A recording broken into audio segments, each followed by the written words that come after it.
그래서 지금 시점부터는 오히려 금리 인상은 어느 정도 주가에 많이 반영되고 있다. 희석시키면서 주가가 오르고 있다. 지금부터는 이 성장률 모멘텀을 깎아먹는 오히려 금리 하락에 대한 리스크가 더 크게 노출될 수 있다. 레디 액션. 카메라 롤링. 안녕하세요. 네, 안녕하세요. 안녕하세요. 낯서네 오늘. 6월에 신랑이잖아. 우리 인터뷰어가 내일 모레 결혼을 합니다, 여러분. 진짜 나보다 한참 어린데 결혼 일찍 하는 그 용기에 저는 진짜 대단하다고 생각합니다. 부모님들 결혼하기까지 열심히. 나는 결혼을 언제 할 수 있을까? 항상 주식쟁이는 결혼하기 힘들어. 이 삶의 불안함, 그걸 안고 살다 보니까 내가 과연 가족을 책임질 수 있을 만한 사람인가?에 대한 의문이 계속 들고, 일단 혼자 있는 걸 좋아하다 보니까 결혼하기가 쉽지 않은 성향이지. 진짜 대단해. 결혼하는 그 용기 진짜 상남자 인정. 축의금 기대하겠습니다. 축의금? 오케이. 여기 있네. 지금 일단 마침지만 배춧잎이 하나 있네. 곱하기 몇이 될까요, 여러분?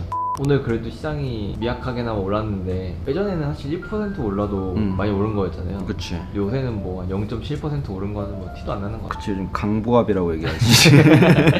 뭐 옛날에는 한 0.23% 오르면 강보합이다라는 얘기 했는데 요즘 한 0.7도 강보합이라고 얘기하는, 굉장히 지금 장세가 나쁘지 않은 상황이다. 지금이 되게 크게 임팩트는 없는데 결과적으로 한 달, 두 달로 보면 결국 계속 우상향 하고 있어요. 맞아. 크게 뭐 조정도 없고. 이런 시장이 제일 위험한 시장이야. 그래서 움직이면 안 돼. 어설프게 잽잽 날리려고 타이밍 보다가 진짜 훅 들어올 때 포지션이 없는. 그래서 내가 지금 포지션들이 망가지고 있음에도 잔 스텝을 많이 안 하는 이유 중에 하나가 전체 포지션을 연말까지 잘 끌고 가야 되는데 그 중간에 어설프게 내가 여기저기 불나방처럼 왔다 갔다 하면은 또 시장 수익률을 깨버릴까봐 대변수 체크만 계속 열심히 하고 있고, 이번 달은 최대한 거래를 많이 자제하고 있는 편이다. 대어를 잡기 위해 잔챙이들 많이 놓아주고 있는 상황이 이번 달이다. 저희가 영상을 자주 올리는 편이긴 한데 그때그때 이슈를 막 다루고 약간 이야기들이 끊어지다 보니까 큰 맥락에서 구독자분들이 우리의 전략, 부모님의 뷰를 조금 이해하기 힘들 수 있겠다 생각이 들어서. 나는 그건 당연하다고 생각해. 왜냐면 우리는 어쨌든 대변수를 적용받으면 그때그때 계속 수정을 하다 보니까 하루아침에 포지션 0으로 잡을 수도 있는 거고, 이건 주식시장의 특성이다. 그런 부분에 대해서는 많은 분들이 팔로우하기 굉장히 어려운 부분이 있지. 그래서 나중에 바뀔 때 다시 정확하게 정리를 해서 알려줄지언정 지금까지 우리가 세워놓은 어떤 전략이라든지 그런 것들을 한번 이번 시간에 좀 정리해주면 좋을 것 같다는 생각을 했거든요. 지금 대어를 잡기 위해 송사를 놓아주고 있다라고 말을 하셨는데 그럼 다시 말하면 지금 포지션을 지키고 있는 게 곧 대어를 잡는 전략이다 라고 보시는 거잖아요. 지금 시장이 급격하게 막 달리는 시점이다 라고 하면 테이퍼링 얘기만 나와도 귀가 쫑긋해지는 이제 그럴 것 같은데, 사실 그 정도의 가격 구간은 사실 아니다 라고 판단이 되고, 그래서 지금 시점부터는 오히려 금리 인상은 어느 정도 주가에 많이 반영되고 있다. 희석시키면서 주가가 오르고 있다. 지금부터는 이 성장률 모멘텀을 깎아먹는 오히려 금리 하락에 대한 리스크가 더 크게 노출될 수 있다. 이거는 항상 주가가 어느 위치에 있느냐에 따라서 리스크가 될 수 있는 거고. 그러니까 정리하면 테이퍼링을 하는 건 다 예상을 하고 있으니까 리스크라고 보기도 이제 애매한데 테이퍼링 안 하고 이 상태로 저금리를 계속 유지하는 게 오히려 더 리스크가 될 수 있다. 왜 그런 거예요? 결국 금리라는 거는 물가와 이 성장률의 함수잖아.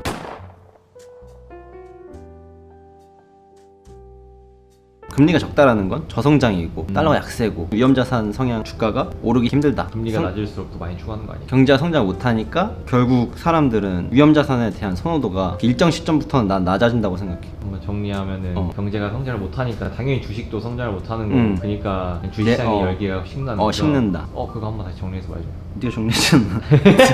물가 때문에 인플레 압박에서 좀 벗어나는 그런 류의 저금리를 유지한다는 거는 난 증시에는 어쨌든 조금 좋은 영향을 줄 수 있다. 다만 지금 시점에서 단순 유동성만으로 지금 막 오르고 있는 시장에서 이 성장 모멘텀이라는 걸 깨버렸을 때 오히려 주저앉을 수 있는 가격대에 와 있지 않나. 결국 정리하면 경기가 성장해야 한다. 경기가 진짜 본질적으로 살아나야 된다. 그래서 오히려 테이퍼링이 어느 시점에서는 좋은 시점이 될 수 있다. 다만 지금은 아니지만 어차피 연준에서는 경기가 확실하게 살아났을 때만 하겠다고 말을 했으니까 만약에 테이퍼링을 하겠습니다 라고 말을 하는 거는 그냥 경기가 살아났다는 뜻이네요. 그치. 근데 단기간에 당연히 충격은 있겠지. 막 달리는 와중에 그런 얘기가 나오면 엄청나게 또 하락할 수 있는 요인이 되지. 근데 그것 또한 나는 일시적이다. 뭐 한 2~3개월의 조정으로 마무리될 수 있지 않을까. 오히려 매수 기회가 될 수도 있겠네요.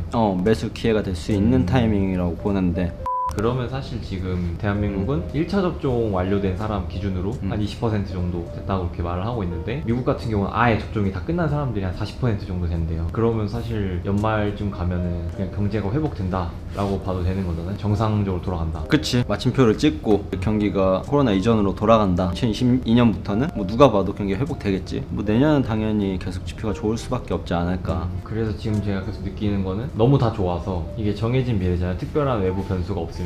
근데 이 외부 변수라고 할 만한 게 리포트를 다 봐도 미중 무역 전쟁 뜬금없이 크게 싸우는 거 말고는 딱히 없어 보이더라고요. 우리가 2017년도에도 코스피를 무너뜨린 요인 중에 하나가 이 트럼프의 중국 대리기였잖아. 사실 근데 미국으로서는 할 수 있는 최선의 방법이다라고 나는 생각하고, 미국은 그래서 사실 좋았죠. 그래서 바이든이라고 아마 다를 것 같지 않다. 트럼프는 거칠게 무자비하게 너는 틱톡 쓰지 마, 틱톡 금지 법안을 막 올리고 이제 그런 식으로 대응했다 그러면, 바이든은 조금 더 세련된 느낌으로 우리의 기술을 훨씬 더 강화하고 자국 내에서 공급망을 좀 더 강화해서 중국한테 의존도를 줄이자. 그래서 지금 얼마 전에 삼성전자, LG화학 이런 데들이 다 미국에 공장 투자를 한다. 이런 것도 정책 연장선이지. 그래서 3일 전인가 백악관에서 자료를 냈는데, 반도체, 리튬이온 배터리, 그리고 히토류, 그리고 이제 제약, 굉장히 앞으로 중요한 산업군들이잖아. 네. 사실 여기서 투자 포인트를 찾아볼 만한 것도 있고, 그래서 사실은 지금 물밑선에 있지만 이게 나는 앞으로 더 커지면 커졌지 줄어드는 요소는 아니다. 이 미국과 중국의 패권 싸움은 이제 시작이다. 아마 시장에서 이 무역 전쟁 리스크를 다루게 된다 그러면 시장은 굉장히 곤두박질 가능성이 높다. 더군다나 거기에 영향을 많이 받는 한국 같은 경우는 시장 평균보다 훨씬 더 내려가는 그런 리스크에 노출될 수 있기 때문에, 나 개인적으로는 뭐 하반기든 내년이든 가장 큰 리스크를 이제 미중 무역 관련으로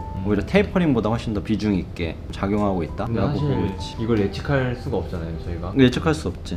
그러면 그냥 그런 말이 튀어나오면 그냥 맞아야 되나요? 트럼프가 어느 날 이제 무역 전쟁이 시작되었다라고 오피셜 띄운 17년도에도 뭐 그런 날이 있었고, 그런 시점에 하락을 피할 수는 없다고 봐. 근데 다만 하락하는 첫날에 나올 수는 있다고 보거든. 왜냐면 이 무역 전쟁이라는 건 한 달 안에 끝나는 이슈가 아니기 때문에 적어도 반년, 막 길게는 1년, 2년까지 지속되는 하락의 이유가 된다. 그다음 그걸 경험했기 때문에 그거에 대한 공포심이 어느 정도 있고, 그런 시기가 오면 일단 나오고, 오히려 조금 시기가 지났을 때 분할 매수를 시작하지 않을까 다시. 저희는 실제 투자할 때 이걸 염두를 해둬야 되니까 물론 이걸 맞출 수는 없겠지만 어느 정도로 시간대로 보세요? 전혀 예측할 수 없는 부분이라서. 네. 다만 코로나 사회가 끝난 이유라는 건, 코로나 사회가 끝나고 경제가 충분히 정상화되고 이렇게 다 잘 먹고 잘 살만해졌어 라는 시점에서 막 한번 툭 던져볼 수는 있겠지. 그러면은 진짜 빨라야 내년 말이나 돼야겠네요. 그치, 내년 말 정도면은 그런 얘기를 해볼 수 있는 시점이 되지 않을까? 그럼 지금 투자할 때는 그게 무서워서 못하는 그런 건 말이 안 되고. 말이 안 되네.